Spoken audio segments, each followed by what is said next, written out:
Hello, Smarties. Good morning. How's everyone doing today? Today is Tuesday.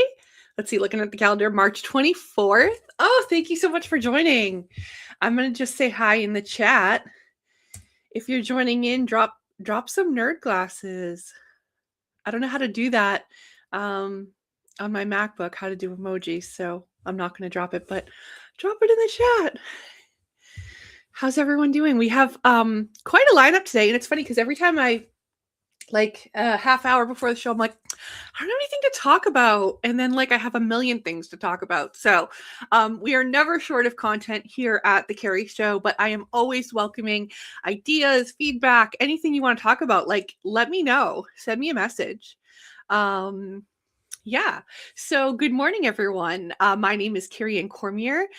I am the host here at the Carrie Show. And for everyone in my life who has told me it's not the Carrie Show, it sure is. I'm a financial services executive by trade, currently taking a much needed sabbatical from corporate life and taking this time to pursue all the passion projects, enjoy my children, and one of those projects is Bake Smart Studio.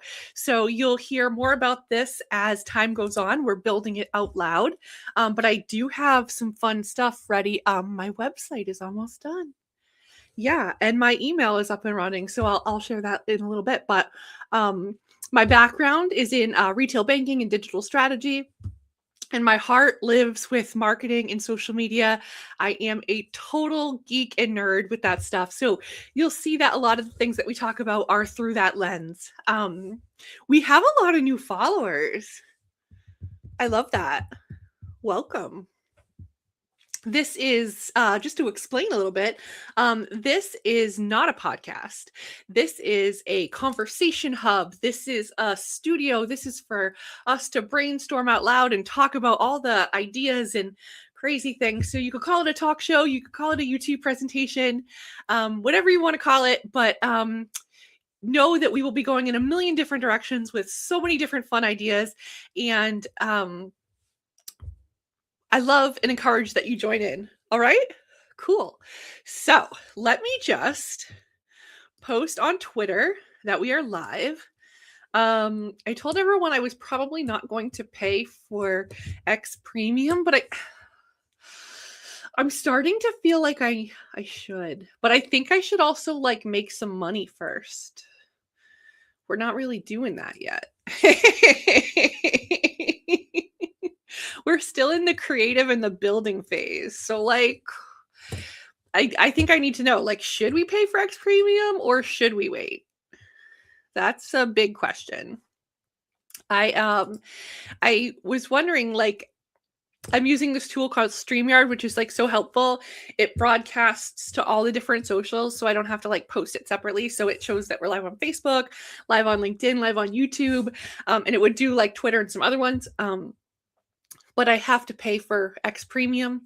But I need to get to, I think it's 100 followers on the studio's LinkedIn page to be able to go live there. Otherwise, I have to do it on my personal page, which is what we're doing. So I appreciate everyone that I'm personally connected to on LinkedIn that has to see all of my Carrie Show posts every single time that we go live. Whether you want to or not, that's okay. I really appreciate you tuning in or liking it or just scrolling on by. Yeah. So let's see. I told you a little bit about me. I'm trying to make sure that I rewind a little bit today and just share some of our backstory so we can welcome some of the new members here. One of the things that's really exciting, and this I think you can all relate to a lot in the banking world, is finding your community and your network. So right now we're building this Bank Start Studio community together, and it's growing and it's so much fun. In banking, we all have our own communities, right?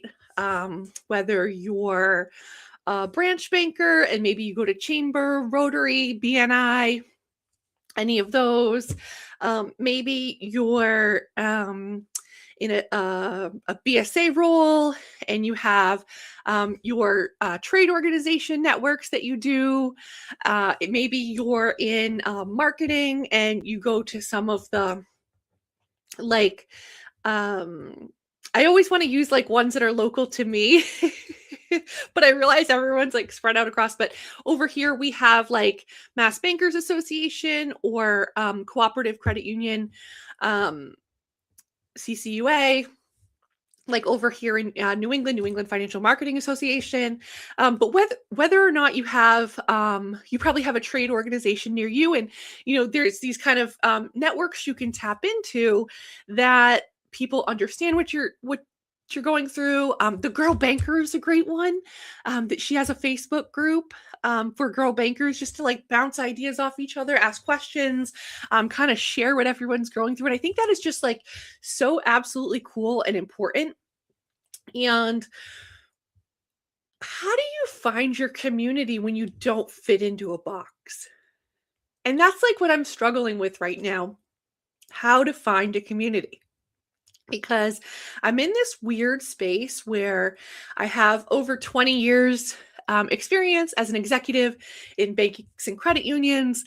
My background, my passion is in financial services and strategy, but I'm not currently in an executive role at an institution. And I'm pursuing this project here at the studio where it's kind of like an entrepreneurial role, right? I'm starting up this program. We'll get into in a bit, but it's so much fun. And I've been doing my semi-weekly shows here at the Carrie show, and it feels a little content creatory, right? And I don't see myself as a content creator, although like I was at an event like 2 weeks ago and someone was like, "Oh my gosh, I didn't know you were a YouTuber." I guess I wouldn't call myself a YouTuber, but if you're going to call me one, I don't hate it.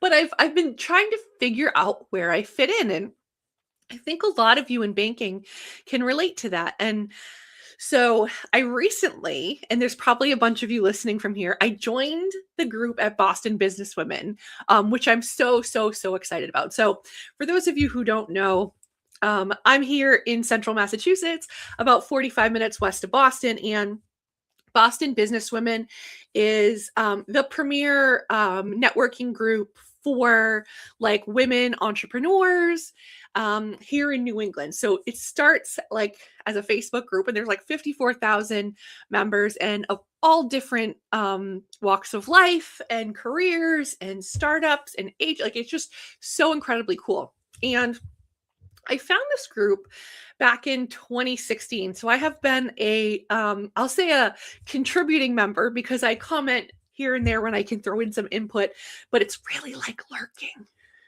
I'm a lurker.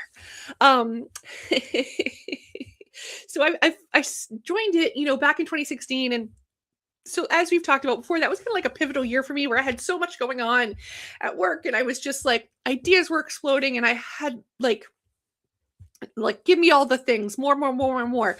And I realized that I needed to like expand my networks. And some of the banking, this is like no shade to you banking trade organizations, but they're so narrowly focused.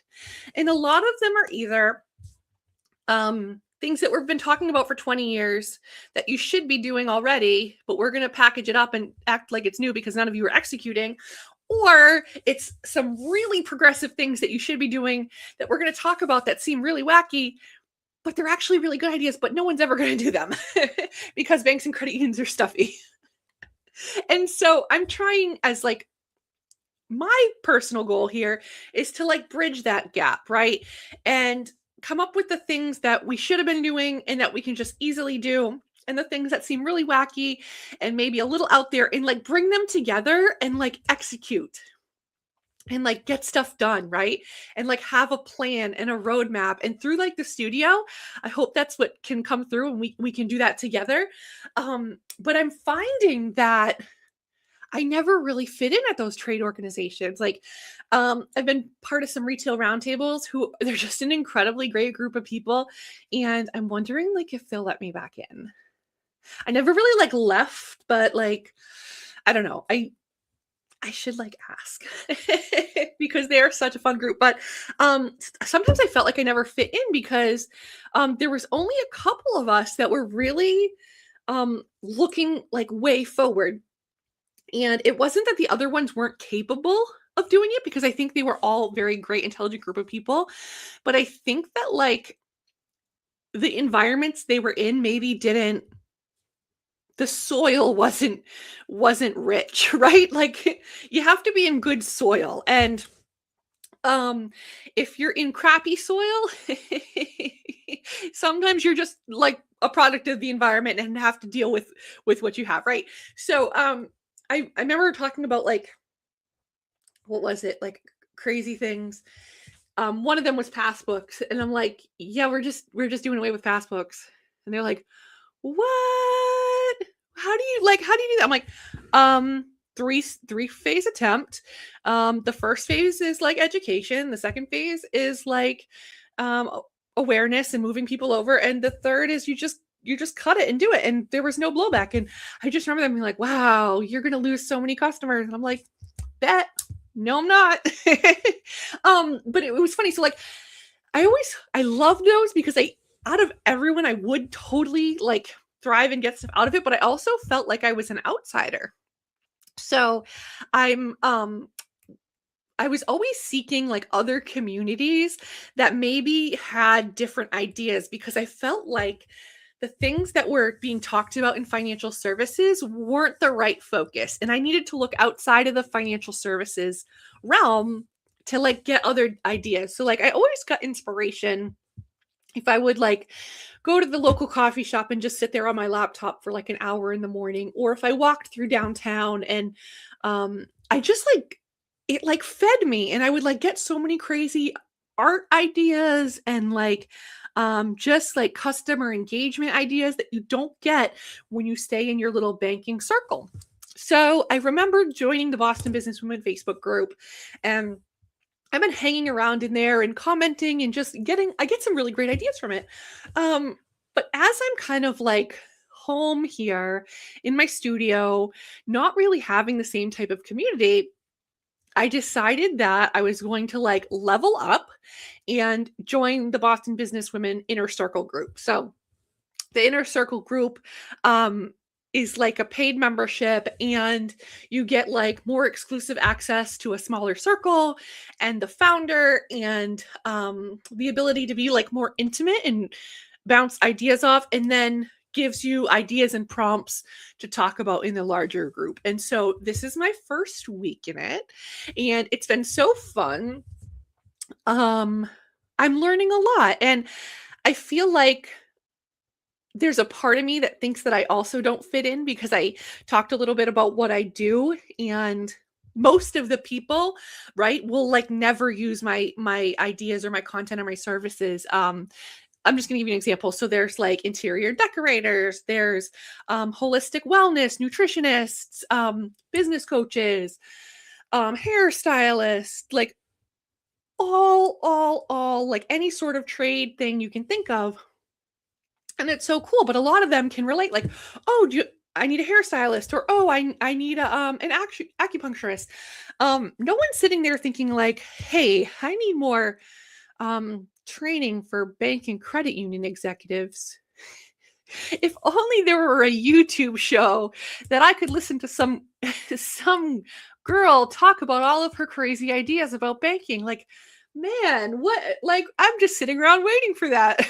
Right? Like, so it's a very niche um offering that I have, but I think what's very similar is the fact that we're all entrepreneurs. A lot of us are parents and trying to like navigate what that looks like. And I remember talking to someone about it who's in the group probably about maybe 8 months ago, right?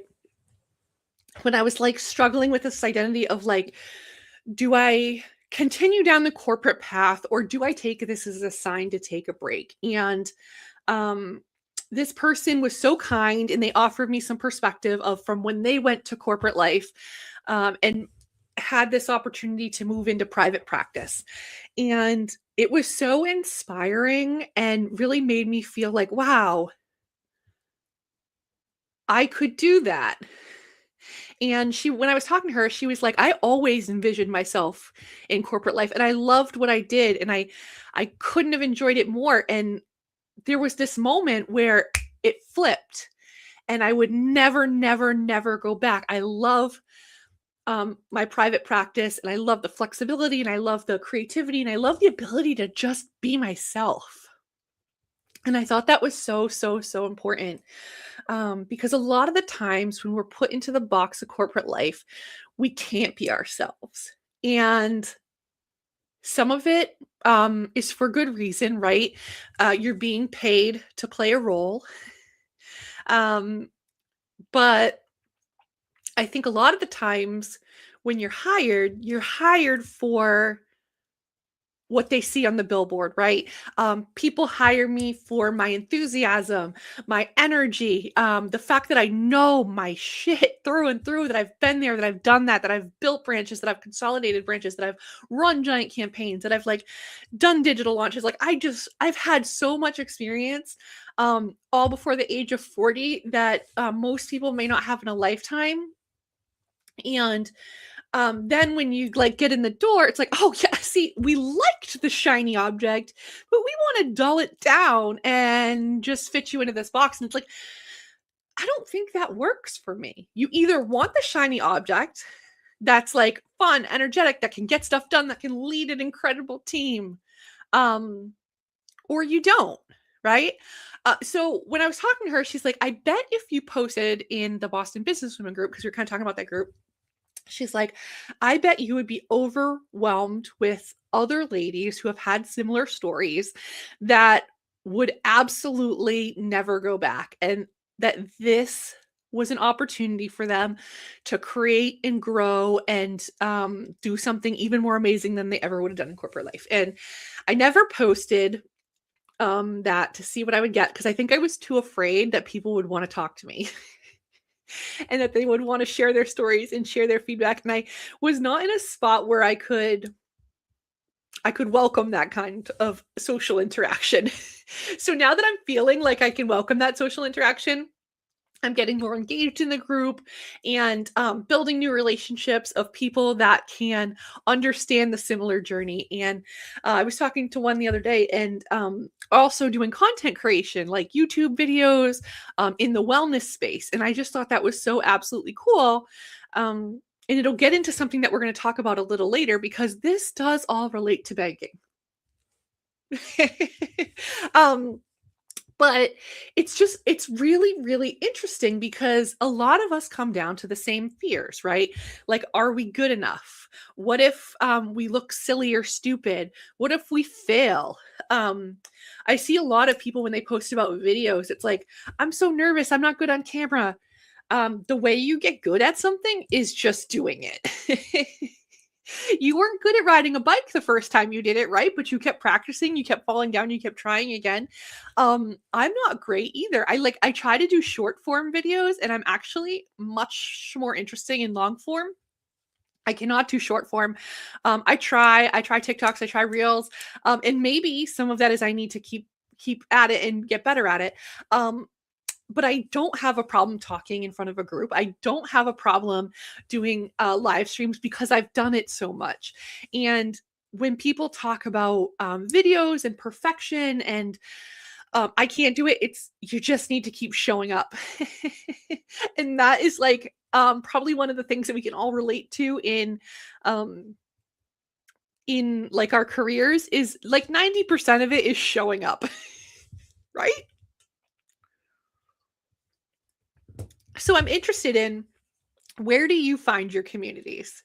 Drop it in the chat if you have like any sort of interesting like trade organizations or circles, or do you find the chamber useful? I know, like, no shade to our chamber over here, but it's like just a bunch of bankers getting together vying for the top sponsorship slots. And then you have like the mix of the realtors, the business owners, and um, I like it because there are opportunities for highlighting and growing the community. But sometimes it's just the same players, and it's not as much of a like a networking as I would expect. But I'm interested in where you find your circles. And the cool thing is I'm seeing a trend, right? So for so long, um these kind of networking events and your communities and your circles were physical, right? You would go to chamber events, you would go to a morning BNI, and these were in person, and you would get to know people, and you'd see the same people at different events, shake hands, all that. Then there was a shift, and this wasn't like a COVID thing. I think this was a social media thing where circles and communities started to be online, right? And so your networks were those in your social circles. So I'll give you an example. Let's see. There was like the rise of like the local town Facebook groups. We have them a lot over here. Like I mentioned, there's like the Girl Banker one. If you're a lady in banking, you could join the Girl Banker community. There's a Facebook group, and that is such um, a cool online community. But then it starts to bubble over into the real world. So we go from in person when we'd only see people in person. Then we're developing these online friendships of people that we've never met in person. And then now that's turning into physical again, where we're having meetups and seeing people in real life.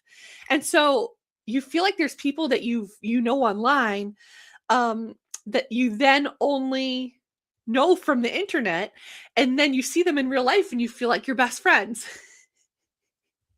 I went to a this is an example. So I think I told you guys, I follow the Jess Machado show.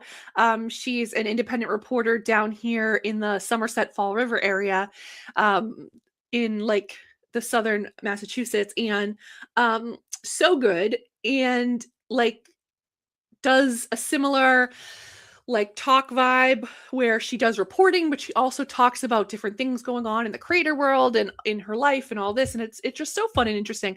But she's built like this online community. And she had a meet up recently where a bunch of her followers, or we call besties, got together and had an in-person meetup, and like there were people that you talk to online that you're like, oh my god, hey bestie, like you just knew full conversations about them, and it didn't even feel weird because you were seeing these people that you know from the internet. And so it was like not even awkward because like, so think about it. You go to I'll say the older traditional, right? You go into a networking room, you have your name tag on, you grab a drink, they're going to grab our drink. You have to walk around. Hi, I'm Carrie. Yep, I'm from the bank. Yeah, I work here. Yep. What's new? How you doing today? Okay, good. Yep. Oh, great seeing you. And you move like it's so weird. And like for someone who has trouble just making like social conversation like that, it's like I have the hard time with transitions. That I'm figuring out could be related to like ADHD. But that's not a diagnosis. That's just me saying that. And like, how do I exit a conversation? Especially one that I'm really like forcing myself through. So I find that like the traditional networking things are like harder, right? But I'm so good with networking online because I can just jump in, have a conversation, remember things, tag people. Like it's so much fun. So when it starts there for me, and then you can bubble it over into real life, it was like so normal. You were like, oh my God, hey, oh, that's your username, hey, and like just like talking about everything. And it was like so many good vibes. And like, let me see if I have a picture. I think I have a picture. I should have prepped this. But I do, oh my gosh, like it's probably not even that important that I show, but I just want to show like how cute it was. And there were some other people there that have dabbled in content creation, and you just feel like you know them from like watching their shows. And it's like the coolest thing because now, okay, let me do a couple of these. This one, this one. Okay. We're putting it up on the screen.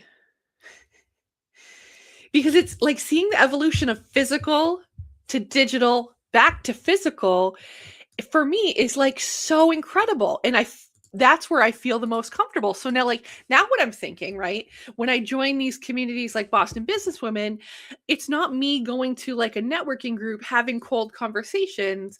I'm building relationships online, which is something that I'm good at. And then I can take those conversations offline into like actual, like if they have like a physical meetup or networking group, like then I'll know people. And I see people that post a lot, and I've started like following their businesses. And this has been over the last 10 years, right? It hasn't been like just because I joined the inner circle, but like I feel like I know a lot of these people. And you know, Ashley Mason Devasi from Dash of Social, Roxy B. Rocker from Inspiring Disability. Like, I just think it is so cool that I've like followed their journeys, and I get so energized by their stories. And it makes me feel like I can do this too. And so if you're wondering, like, how does this connect to banking? That's a great idea. One, it doesn't have to. This is the Carrie Show. Two, it does, because it's all about finding your people and finding your circles. And that can be anywhere. So this is like a little picture. We were at a bowling alley. Welcome for everyone for the Jess and the Shadow Show. So adorable. And then here is me with Jess, who's in the kind of in the middle. My sister here, Christine, on the far right. And then Jess's sister, TT, is on the far left. And it was like so cool because these are people that I've never really met in real life, but you meet them online and you have conversations and you feel like you know everything about them, and like they get to know you. And I just think that is like the absolute coolest. So this was all to kind of like set the stage and talk about like community building, where we find our communities, the shift from physical to digital to physical again. And then kind of wrap it into like some of the other topics. So I just love this. Like I could geek out about like this all day long, but it gets into like the next topic about like influencers and like the move to like algorithms. You ready? Shout out to the replay crew. Yeah, if you're not watching live, but if you're watching maybe on the treadmill at home at night or in the morning on your drive to work or your commute home, if you're drying your hair or combing your beard and you're tuning in and just watching on replay, definitely shout out your comments in the chat. Feel free to engage, because I do go back and I look at all of them, because you guys are my community and it's so important to me. And I love everyone that's like joined and commented so far. Oh, yes. Thank you. Oh, I love that. Yeah, thanks for joining. And when you join, shout out where you're coming in from, because a lot of my network is here in the Boston area, but I chat with bankers all over the US. And shout out to our friends in Hawaii. We are absolutely thinking of you all right now. So much going on over there weather-wise, and you are in our hearts, because we know that is not easy, and probably a lot of you are in disaster recovery mode. But that's very, very, very serious, and we love you. Okay, so this is juicy. I'll first say that we had a great customer experience show. The last one, oh my gosh, it was so good. And I got so much good feedback from it. And like people wanted more customer experience talk. So I've reached out to some customer experience experts, and we might do a panel. because mine is all through the lens of being in the industry, seeing things work, seeing things fail, seeing things adapt. But there are some people in those roles right now that would love to dish. And I love that. So maybe we do a panel, maybe we talk about it, because there are some that have really great ideas on what's worked, what hasn't worked, from the seat of a CXO, or maybe not a CXO, but someone that's leading a customer experience team, right? So it's a shared role, a committee. And I think that there's so many different options out there on how this could work that I would love to explore all of it. So look out for that. We will be planning that in the future. Um, but I want us to talk about this super, super, super interesting article from the financial brand. So this kind of, I'm going too fast because I'm getting really excited. So you can tell when I get really excited about something, I start talking too fast. So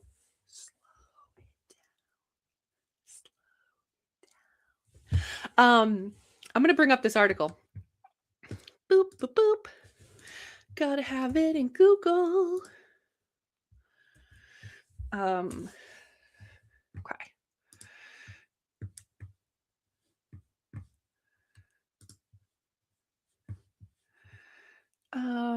Where did I put it? Okay. I wonder if I could just drop it on my screen and it would show up. I wonder. Okay. So last week, the financial brand posted this article. Let me see if I can. Yeah, there we go. All right. And the actual topic is called Institutions No Longer Control Financial Education, Algorithms Do. And so it goes on to talk about, you can see here, the thought is that financial education is moving off of the bank website and onto social channels. Younger consumers are turning to TikTok, YouTube, Instagram, and even LinkedIn for money guidance, often before they ever visit a bank's website. The shift is changing how trust is built and who influences financial decisions. And I think this is absolutely so cool and so important. I have a lot of thoughts about this. And I'm trying to organize them into a coherent fashion. But let's read the article together because I think it's so good. So we're not going to read it word for word, but some highlights. So basically, they're talking about how younger consumers now search for money guidance on platforms like TikTok and YouTube. I think this is so true because I've even started to use TikTok as a search engine. So for example, I told you guys I was going to Maine for a couple days, and instead of searching Google for restaurants in Maine or things to do in Maine, I searched on YouTube. YouTube, TikTok, because people are posting short videos of, come follow me for the day, or 3 things to do in Algonquin, Maine. And they're more concise, they're snackable, they're more relevant, and then the algorithm also starts to present me more content like that. So it's discoverable, right? So like I can discover other things to do from that one TikTok that I find. Now, the flip side is if you're just using Google, you're getting served up content not necessarily based on your individual needs. Some of it's pay to play, some of it's obviously search engine optimization, how good of keywords they've used. But what comes up is like some travel blogs or some like not necessarily chamber of commerce, but like tourist organizations, things like that. Restaurants that have put in like the right keywords, and it doesn't curate it the way that I would want to. So I found myself searching more in TikTok for these things. And so if me, a 41-year-old woman is doing that, you can bet the younger generation is doing that. And they're searching for things on TikTok. And it could be like how to pay off a credit card, right? How to save money, things like that. And so banks are still, and this is like no shade against banks because We don't expect you guys or any of us to be on the cutting edge. No one has accused us of that. But it's something to take note of right now and change your course because we're spending a lot of time curating our websites, and that's important for other reasons. But banks say that they're so focused on data. They're craving data. They want data informed insights. Well, guys, the problem is you don't want to listen to the data. You don't want to take said data informed insights and turn that into action. Okay. So you can have all the data in the world, but if you don't take action on it, it means absolutely nothing. Okay. So stop saying that if you're not going to take action, because there are great articles like this that are laying it out and telling you the game plan, but you need to listen and you need to execute. So we're going to get into some of the cool data points that this article has to say. So this woman talks about like the bottom line here is that financial education is a competitive growth channel. Institutions treat it as a strategic infrastructure rather than a marketing filler. They will win the relevance of the next generation of account holders. Those that do not risk becoming invisible at the exact okay, sorry, I didn't say that right. Those that do not, comma, risk becoming invisible at the exact moment consumers form lifelong financial habits. So what they're saying is, in summary, those that are leaning in to this type of social media educational content will meet consumers where they are. Those that do not and just choose to stay on their website and write their long form blog posts from AI with the hope that they just optimize their SEO and hope that kids stumble across their website and decide to read it. No. That's not going to work. You're missing them. And then when you try to get them later, they don't care. You've already missed the boat. So, these are some interesting facts. We're going to take this down. We're going to throw up some of the interesting facts on the screen. Boop.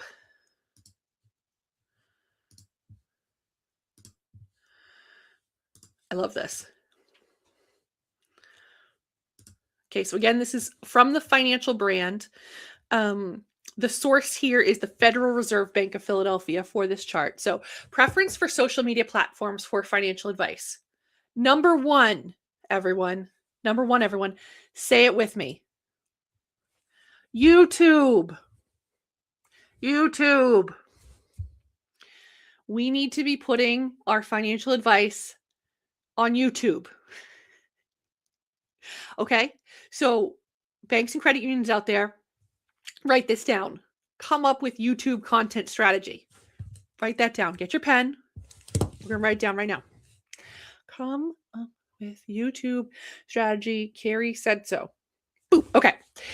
Number two, Facebook. No surprise there. Instagram, TikTok, X, Reddit, LinkedIn, or other. Interesting. So I will say that this says a couple observations.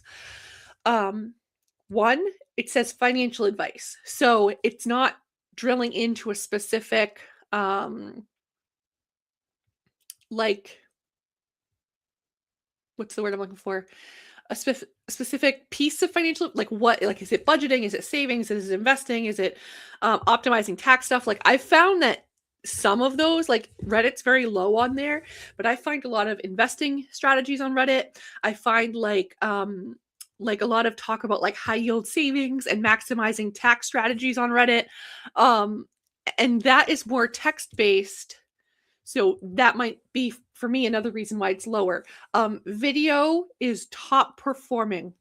So it's no surprise that YouTube's up there at number one. The same thing, Facebook, Instagram, TikTok, those are video channels. They all have a video component. And so I think you can see that based on where consumers are a lot of the time, they're a lot of the time on YouTube, Facebook, right? And that's what they're looking for. I think the reason that Reddit ranks so low is it has like more niche content, but also it's not video based. I'd be interested in what the other is. Any guesses?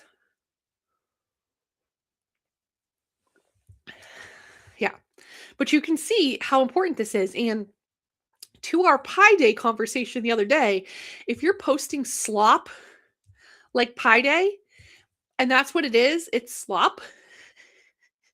Unless you are in the good categories of like corporate culture and stuff, you're missing key opportunities. Like you could be putting that time and energy into like, even if it was like, I really think weekly is important, but even if you started with monthly, right? YouTube shows or YouTube shorts are prioritized right now. If you do some YouTube shorts, and you could repurpose that on TikTok and Instagram, those will help with SEO as well. So, how do you come up with a plan for that, right? A lot of it is just starting. It's turning on the thing, going live, having a conversation, and keep showing up. Now, I think there's a lot that goes into it. There's a lot to learn about YouTube, and that's something that we can talk about later. Intricacies of, starting a channel, branding it, all of that. Very important. But if in 2026, by the end of the year, you don't have a YouTube strategy, you don't want to listen to data. Although you say you do. So just something to think about. I think we'll continue to talk about this conversation. I'm going to write that down. Let's see. YouTube financial content. And I want you to know it doesn't have to be perfect. There's so much, like my daughter watches these YouTube channels and they're definitely like, they're like families and they're doing gymnastics things and they're doing treasure hunts and like all this stuff. And like, you can tell it's very well produced. It's edited. It's very curated. It doesn't have to be like that. Make it raw, make it real, make it relatable, and you will win the content game here. Let's pull this down and let's see what else we have for. Oh, remove. Yeah.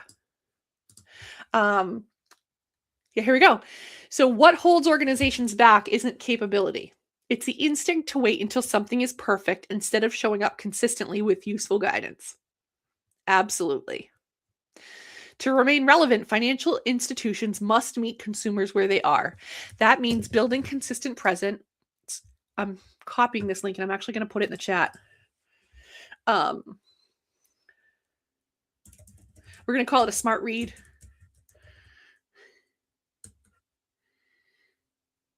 Cool. They must meet consumers where they are. That means building consistent presence on social and digital platforms that their audience actually uses.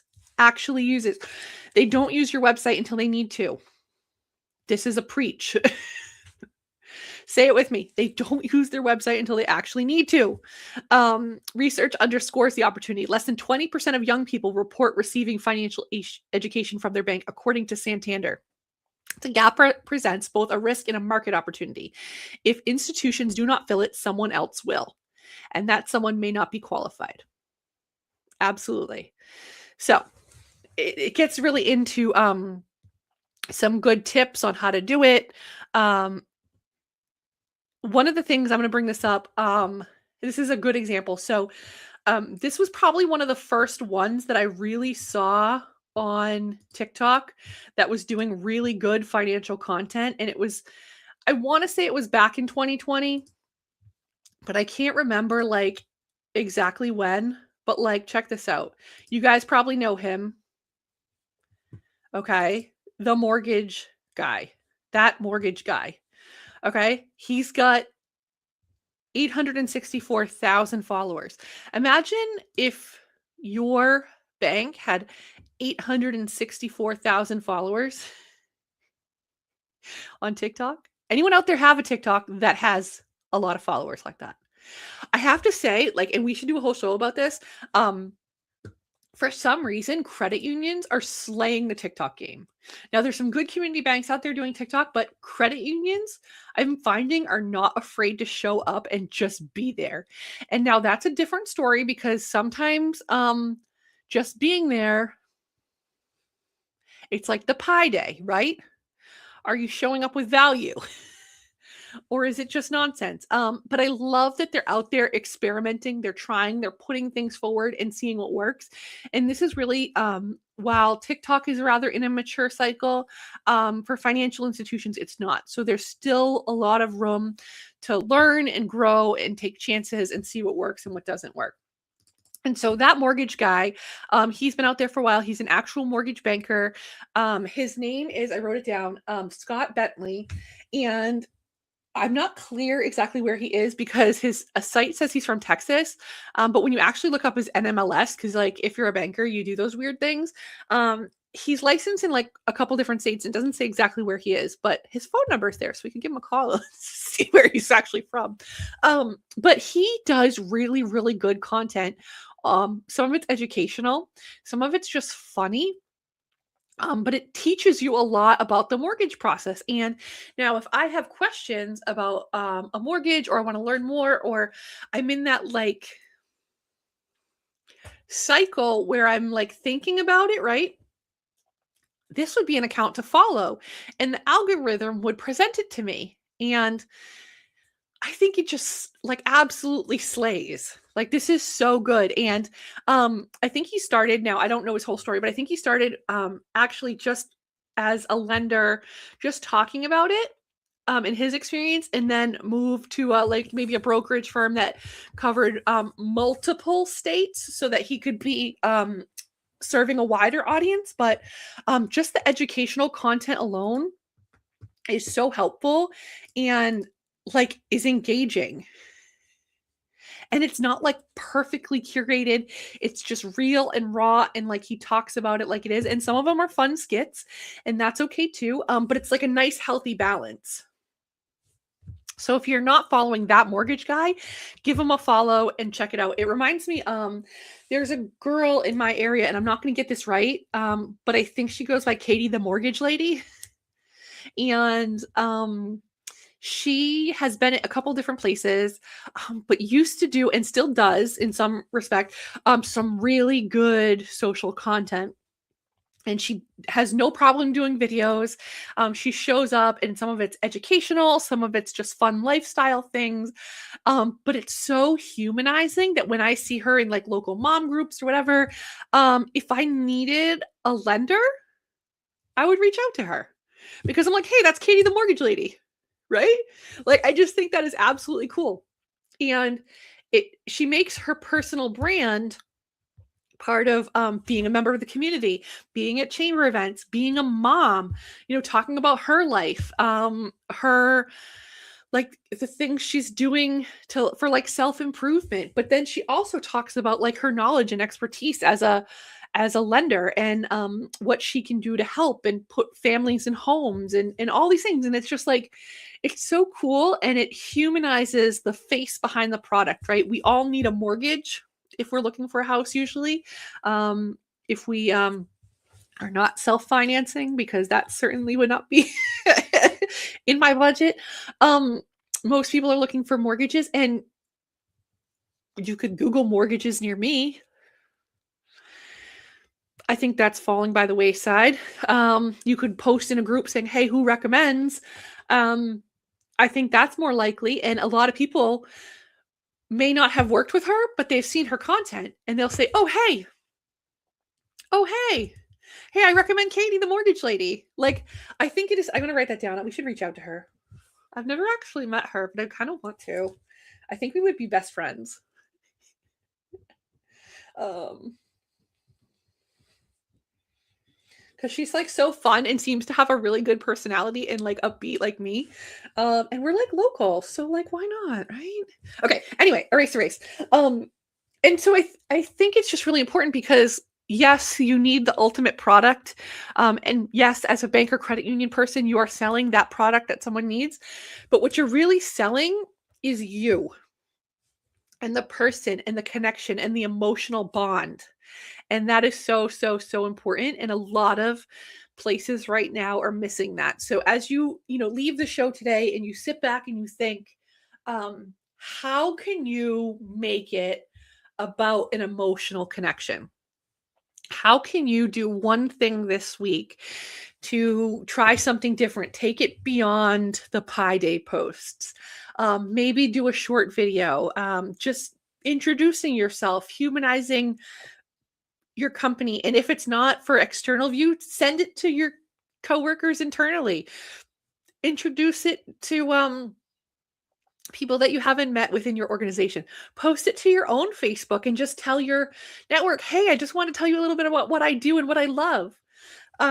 It's a great way to, one, practice, and two, put yourself out there, see what works and what doesn't work. Highly recommend it. And it doesn't always have to be about products. Like lifestyle stuff and topics like that are fantastic. Hmm. Hmm? Hmm? Oh no. Oh, how do we get me back? Hold on. This is very important to me. Here we go. There. You need to see the whole experience. Cool. I have more about this article. We need to keep going because it's very important.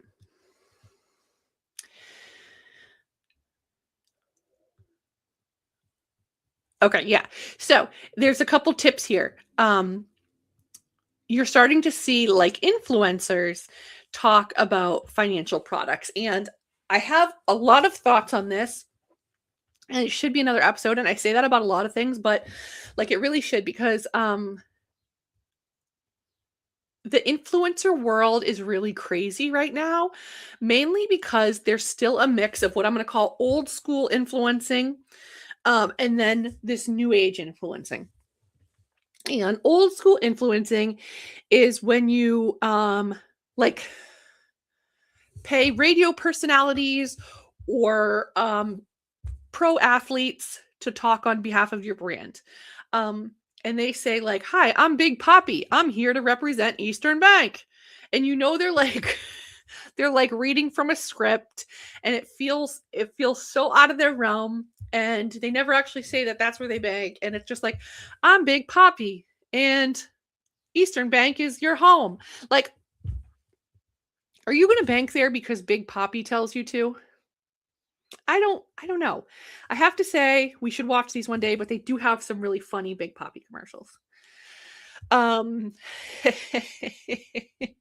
but then you have like I've seen it on some radio shows here in Boston where it's like, "Hi, I bank at this bank." And you start to notice them talking about it in their script, and it's beyond the commercials. It feels very forced and it doesn't feel authentic. And I think that is more of an old school mentality of a pay to play. Like, if I pay for someone to represent my brand, if I do it, they will follow. That means people will watch them, they'll follow them. Oh, well, if that's where Big Poppy banks, that's where I'm going to bank too. Okay. If I like the way he plays, that's going to make me want to bank there. Okay. There needs to be more than that. Okay. So when we talk about, that's like, I'll say old school influencing. It's like the pay to play. And now with new influencers, which is anyone can be an influencer, lifestyle, finance, beauty, fitness, and like a lot of those can also represent your brand. Like, and those are pay to play as well, right? Like, influencers don't just do it for the sake of doing it. They get money for doing this. But one of the ideas I had a while ago, and I'll talk about where I said this in a bit because it does relate to this article. But I was talking and I said, this was probably 10 years ago. One of the things that we're dabbling in next is influencer. And I had a plan. There were some local moms, and I was not a mom at the time, but I could see how influential moms were with finance and how they were influential with their own circles. And this fascinated me because, like, at the time, as not a mom, like, this blew my mind. Like, I didn't have a network this strong. And these moms were like boss babing it with their like, oh my gosh, I'm staying at home. I do this, I do that. Come follow me for a day. And this was before the like get ready with me. Like this was like just on the cusp of that. So I'd watch these like videos and it's exploded within the 5 years after that, and then even more in the last few years. But they do these like get ready with me or my routine for the day. And they would be going shopping, they would drop their kid off at daycare, they'd be doing this. What if they slipped in their debit card and they're like, oh, we're going shopping, and I love my Eastern Bank debit card. I get rewards when I do this and da, da, da. It's a great way to save. Like if you're slipping that into your one, you already have a large following. Two, it's natural within the conversation. You're doing your regular grocery shopping. You're getting a deal at Walmart. Maybe you're a Walmart partner, influencer, and then you just happen to mention that you're using your Eastern Bank debit card for 5% cash back or whatever it is, right? How natural is that? And then you partner with a promo code. Use promo code Carrie for $100 into your new account, something like that, instead of those cold mailers that you get just in the mail that says, oh, open the new account and get direct deposit and do this and you get $100, like $500. No one cares. You're not building relationships. But if you're building them with like influencers in this new age influencer way, and you're doing it authentically and creating that emotional connection, there's something there. And I never actually took the step into influencer marketing with my team. I had reached out to a bunch and we had gotten their press sheets with plans to do it, but like the organization kind of went in a different direction with marketing. So we never ended up doing it, but it's something that's always been on my mind and would still be easy and reasonable to execute nowadays for organizations because there aren't a lot of people, if any, doing it right that I've seen. And I'd love to know, like, throw it in the chat if you are like a financial services marketer. Are you using influencers? How have you done it? Do you find that I'll say the old school approach is working for you? Have you tried like local grassroots influencers? I've seen a lot, like, so I worked in a big like Brazilian Portuguese community, and I saw some influencers of that ethnicity or nationality, and I thought it was like perfect. Like follow this girl that's a mom that's Portuguese, like talk about like target market. She was like, yeah, like it, and then you could find like a different one, right? Like, so that would be for one segment. And then you find like another segment of like a guy like similar to the mortgage banker, right? But in maybe a different field. Because there's plenty. There's oh my gosh, who's that power washing one? SP mowing? SP power washing? I don't know if you find it, but like I love these. They like power wash and mow driveways that are completely like gross and like overgrown. And he does it for free for the content. And obviously gets like views and paid for it and sponsors and all that, but it is so enthralling. So imagine if you partner with someone like that. Like, so say SP Mowing is in your area, and next time they do something, you're like, oh, yep, I just used my Eastern Bank debit card and do. Like, Eastern Bank has a great business credit card for all my like.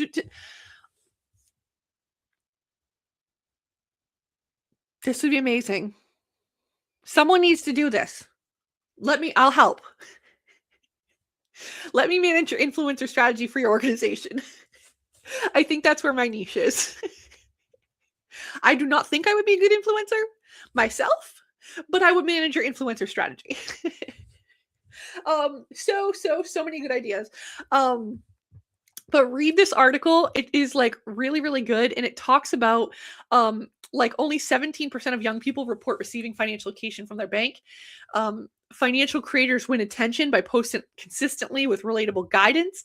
And ROI is measurable when success is defined across engagement, awareness, and long-term influence, not just clicks and conversion. So you need to play the long game on this one. It doesn't happen overnight, and you're not going to see it move through the funnel quickly. But I can tell you, if you're patient, this will pay off incredibly. I love it. They end the article with start small, be consistent, and use your own voice. That's how you win back attention and trust. And I absolutely believe that. That is so powerful and so real and authentic, and just such a great way to engage with your audience in a relatable way. And it takes time. And I think that's one of the things that over my career I've struggled with. I always see the long game. I'm not like a quick hit for like campaigns, or like I see the long game, and you have to keep showing up in this way in order to be successful and lay the foundation. So don't get frustrated if your efforts don't show up in the first 3 months. This is a what's the word? This is like a marathon, not a sprint. So related to this, you can see the speaker who wrote this article or was interviewed by this article, Kelly Ball, CEO of Pathfinders. She will be doing a session at the Financial Brand Forum called Beyond TikTok and Viral Influencers, Financial Education in the Age of Misinformation. The Financial Brand is not a sponsor, although they could be. Jim, if you're watching. They are doing a conference April 13th to 15th. So tickets are still available. And I'm going to shout this out because I love the Financial Brand. I have been like fangirls of them forever. And I have met Jim on many occasions, and just such an interesting and insightful team of people over there. I do want to share some like fun pictures. So this goes back to 10 years ago. No, not 10 years ago, 2019. So let me pull this up.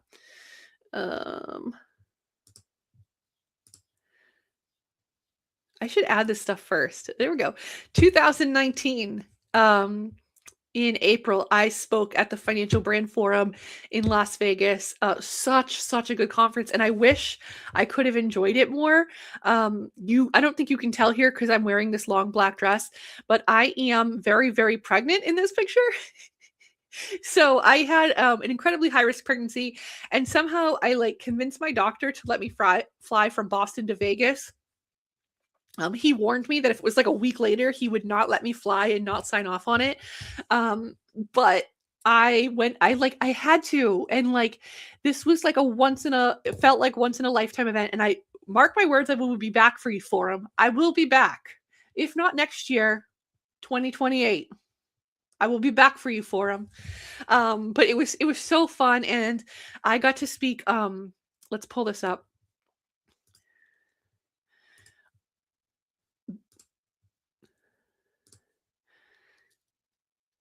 So this is my my bestie, Kate Suika. She is probably one of the most inspiring women and just people in general that I've worked with over my career.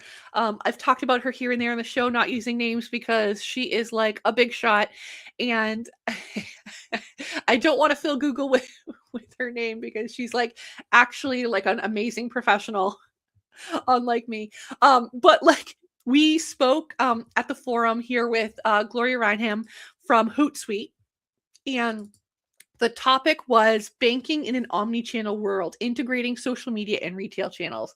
So one of the things that we did at our organization together, Kate and I, was we aligned retail and social because I very much was a believer that the spaces that we create physically in a branch also live online. And that can be in like Google and Yelp reviews, that can be in like social communities, local Facebook groups, but also being able to bring them to life, the physical world to life in the digital world through. So she would host social media takeovers with some of the branches. She would feature branch team members either talking about things or showcasing things. And, you know, we even had some brand ambassadors from each of our branch networks. When we did contests, she would feature them.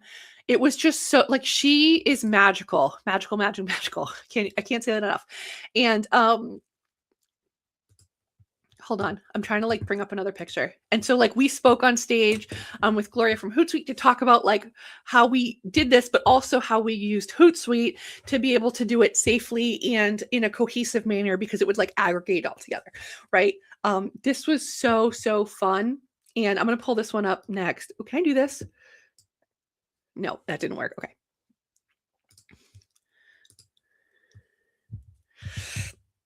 This is speaking of influencers. So thanks for a great session. Bank Smart Carrie, Bank Smart Kate, banking in omnichannel world. So this is a picture of our screen at the presentation from I'll say a good internet friend. Her handle is confidently Karina, confidently _ Karina. She does work in financial services previously at DCU, in the marketing team, now as a copywriter for another larger bank. I'm not going to say where, but she has this incredible following as a mom and a lifestyle influencer. And she's been someone that I've followed online that I get so many good ideas from. And it's from lens outside of banking because I don't follow her for her banking expertise because she doesn't share a lot about that. But I follow her for her influencer, and she would be like someone great to partner with. And I don't know if she does this, but she does it for other things, but I don't know if she does it for financial services because of her affiliation with the bank, but would totally be like a cool way. Maybe she could connect you with someone. But I just love, love, love the vibe. So I got to speak at the financial brand. I remember like very little about this trip. Because I was like so sick and so pregnant. I remember being in the big hall for one of the keynotes, and I was sitting there and the room started spinning and I thought I was going to pass out. And I'm like, holy crap, I am like thousands of miles away from home and my doctor. Don't know how I'm going to get home. I ended up pulling it together. Kate and I wanted to walk around Vegas, and I was like such a load that like my body hurt. I couldn't even walk like past one block. So I never got to see much of Vegas. I was probably the worst travel buddy that week. Kate was always such a good travel buddy, and we would do like see all the sights, do all the things, and I was just so awful. But fortunately, there were some other people we knew there that she could hang out with. But one of the things that I remember so vividly is I had this really crazy anxiety, and I thought I was going to die. On the way home and get like a blood clot. And this is like totally TMI, but it relates to going to the conference. So I upgraded us to mint seats on the way home. And I got to sleep on the way home because I felt like that would ease my anxiety. So we upgraded to mint seats and treated ourselves because we deserved it. And we were celebrities in our own right. Oh, so I love the financial brand. I'm so glad I got to speak there. I will be back at some point, but if you haven't gotten your tickets, I highly suggest checking them out. They're running April 13th to the 15th for the forum. And then if you don't get this year, definitely look at it for next year because it's so many good insights, specifically, right?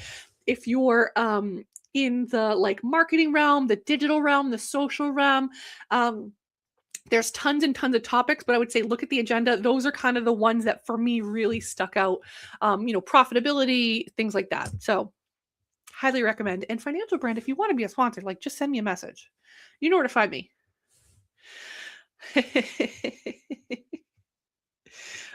Cool. Let's see. How are we doing for time? Wonderful. Okay, so we're gonna wrap this up, and we have our affirmations. That this has become a fun, almost regular part of the show. So I got these from a colleague one time, and they're called Affirmators for Work, and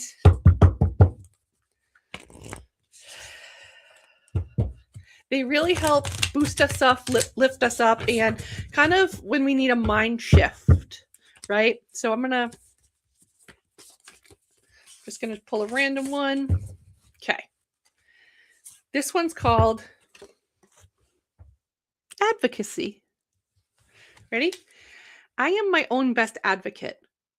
When I have an idea, I share it. When I have a need, I speak up about it. When I tell a joke and none of my coworkers laugh, I make sure to repeat it and then explain it if need be and draw a diagram so everyone gets it. I love that. Being our own biggest advocate is so important. And then surrounding ourselves with those that are advocates for us as well is so important. And that kind of actually sums up the theme of the show today. You know, finding your community, advocating for yourself, build as you build a community, finding those in the room that'll advocate for you too. And as you're doing influencer marketing, finding influencers that will advocate for your brand. Yeah, see, we tied it all together. We didn't even know. All right, everyone. Thank you so much for joining the Carrie Show today. Be sure to like and subscribe. It helps keep the studio running. You can follow us on Instagram, Facebook, LinkedIn, a little bit of TikTok, and X at Bank Smart Studio or Bank Smart Carrie. All right, be sure to stay social, everyone. Thank you. See you later. Wait, where did she go? Why is this still on? Bye-bye. Don't forget to subscribe to my channel. Bye.